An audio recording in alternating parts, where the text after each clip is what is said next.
নমস্কার, নতুন ভিডিওতে আপনাদের সকলকে স্বাগত। তো দেখে আসলাম আবির এবং মিমি চট্টোপাধ্যায় অভিনীত আলাপ। তো প্রথমেই বলে রাখি, আমার এই ভিডিওটা কিন্তু কোনো পেইড রিভিউ না। অ্যাজ এ জেনারেল অডিয়েন্স হিসাবে সিনেমাটা ভালো কি খারাপ সেই বিষয়টা আপনাদের সামনে তুলে ধরবো। প্রথমেই বলে রাখি, এখানে গল্পটা যেরকমভাবে আমাদের প্রেজেন্ট করা হয়েছে, দুজন আইটি সেক্টরের কর্মী, তাদের নিজস্ব জীবন আছে। এইবার তারা একটা ফ্ল্যাট শেয়ার করে থাকছে, কিন্তু একে অপরকে কেউ চেনে না। একজন দিনে থাকছে, একজন রাতে থাকছে। চিরকুটের মাধ্যমে তাদের কথাবার্তার আদান প্রদান হচ্ছে, যার ফলে একটা উদ্বিগ্নতা তৈরি হচ্ছে, একটা ভালোবাসার জায়গা তৈরি হয়েছে। আবিরকে আমরা দেখতে পাচ্ছি সেই মেয়েটির পারফিউমের গন্ধ সারা জায়গায় সে পাচ্ছে, যার ফলে সেই মানুষটাকে চেনার বা জানার একটা আগ্রহ তার ভেতরে তৈরি হচ্ছে। আরেকটা বিষয় আপনাদেরকে বলে রাখি, এই সিনেমাটা দেখবার জন্য দুই ধরনের মানুষ আছেন। এক প্রকার হচ্ছে ওল্ড স্কুল টাইপ এবং আরেকটা হচ্ছে নিউ জেনারেশন। যারা নিউ জেনারেশনের যে সমস্ত মানুষজন আছে, আমি এখানে কাউকে ছোট করছি না, তারা কিন্তু এই সিনেমার পারসেপশনটা কিন্তু বুঝতে পারবে না। তাদের কাছে মনে হবে এই ন্যাকা ন্যাকা টাইপ, যেখানে মোবাইল, তারপরে যে হোয়াটসঅ্যাপ, এই সমস্ত জামানায় থেকে কেন মানুষটার সাথে কোনো রকম কথাবার্তা হচ্ছে না বা কিছু হচ্ছে না, চিরকুটের মাধ্যমে কথাবার্তার এই আদান প্রদানের মানেটা কি। আর যারা দেখবেন ওল্ড স্কুল টাইপ, তারা কিন্তু এখনও কিন্তু, যতই তারা নতুন এই প্রজন্মে পা রাখুক না কেন, তাদের কাছে এই হোয়াটসঅ্যাপ বা ফেসবুক অতটাও কিন্তু তারা সাবলীল না। কেননা তারা ভেতর থেকে সেরকমভাবে একটা মানুষের সাথে যে খুলে কথা বলবে বা নিজের কোনো বক্তব্য রাখবে, তারা কিন্তু ভেতর থেকে চাপা। কিন্তু তাদের মধ্যেও কিন্তু ভালোবাসা রয়েছে, কিন্তু তারা সেটা বহিঃপ্রকাশ করতে পারে না। বিষয়টা হচ্ছে এই জায়গাতে। আবিরের ক্যারেক্টারটা হচ্ছে সেরকম। সে বুঝতে পারছে যে তার যে ফ্ল্যাটে থাকে যে মেয়েটি, তার প্রতি একটা কিন্তু অদ্ভুত একটা টান তৈরি হয়েছে। আর দেখবেন যেই জিনিসটা বা যেই মানুষটার মধ্যে একটা রহস্য লুকিয়ে আছে, তার প্রতি একটা আলাদা একটা টান তৈরি হয়। আমি তাকে দেখতে পাচ্ছি না, আমি তাকে জানতে পারছি না। আমি তার সাথে মিট করতে চাই, আমি তার সাথে দেখা করতে চাই। মানুষটার প্রতি একটা আলাদা অনুভূতি তৈরি হচ্ছে।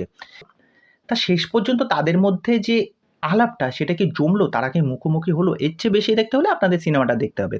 এবার আপনাদেরকে বলে রাখি, সিনেমার যে প্রথম ধাপটা শুরু হচ্ছে, সেটা কিন্তু প্রচণ্ড ইন্টারেস্টিং। গল্পটার মধ্যে নতুনত্ব যেহেতু আছে, প্রথম ভাগটা খুব সুন্দরভাবে দেখানো হয়েছে।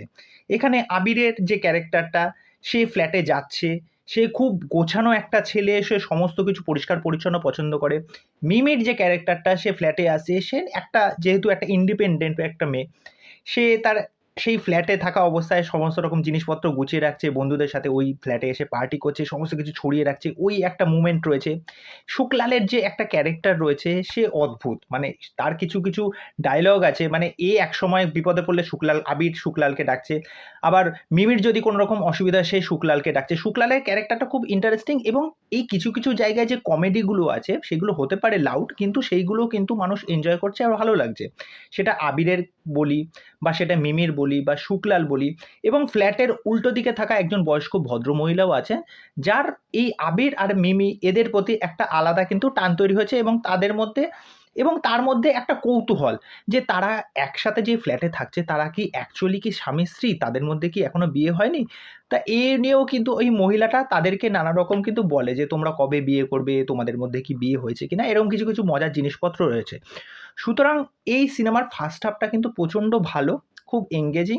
ইন্টারভেলের পরবর্তী পার্টটা কিন্তু একটা ইমোশনাল পার্ট চলে আসে, কেননা মিমি তার কাজের সূত্রে এবার চলে যায় দিল্লিতে, শিফট করে যায়। কিন্তু তা সত্ত্বেও আবির, ওই যে একটা ভেতরে একটা টান, যে অনুভূতি, যে একটা গন্ধ থেকে সেই মানুষটার প্রতি একটা আকর্ষণ তৈরি হয়েছিল, সেই কিন্তু তাকে ভুলতে পারছে না।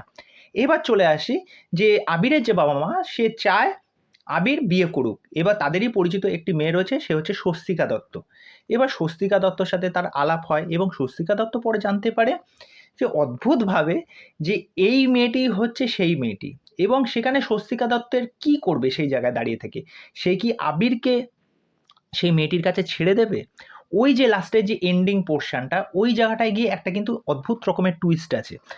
এবার যদি বলে রাখি পারফরমেন্সের দিক থেকে, দেখুন আবির, মিমি যেরকম পারফরমেন্স করে থাকে, ঠিকঠাক পারফরমেন্স করেছে। স্বস্তিকা দত্তের ক্যারেক্টার পারফরমেন্সটা ওকে, আমি বলবো না খুব হাইফাই করেছে, একদম ওকে। তার যেটুকুনি ক্যারেক্টারটা যেভাবে লেখা হয়েছিল, ঠিক সেরকমই পারফরমেন্স করেছে, অতিরিক্ত কোনো কিছু করেনি। আর সবাই মোটামুটি ওকে ওকে পারফরমেন্স দিয়েছে।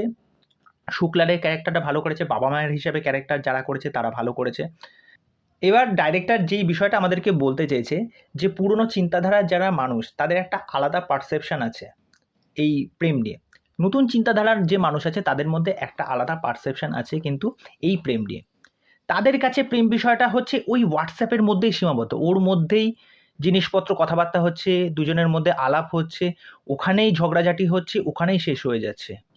কিন্তু কোনো একটা দিক থেকে আমরা যতই কিন্তু অ্যাডভান্স হয়ে যাই না কেন, আমাদের মধ্যে সেই প্রেমটা কিন্তু এখনো সেই পুরনো।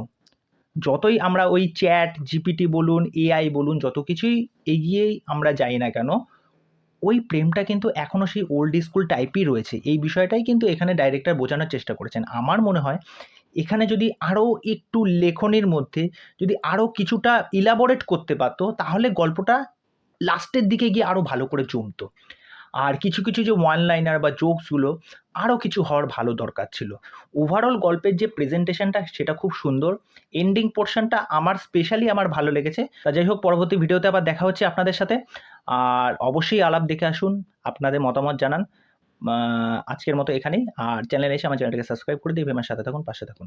নমস্কার।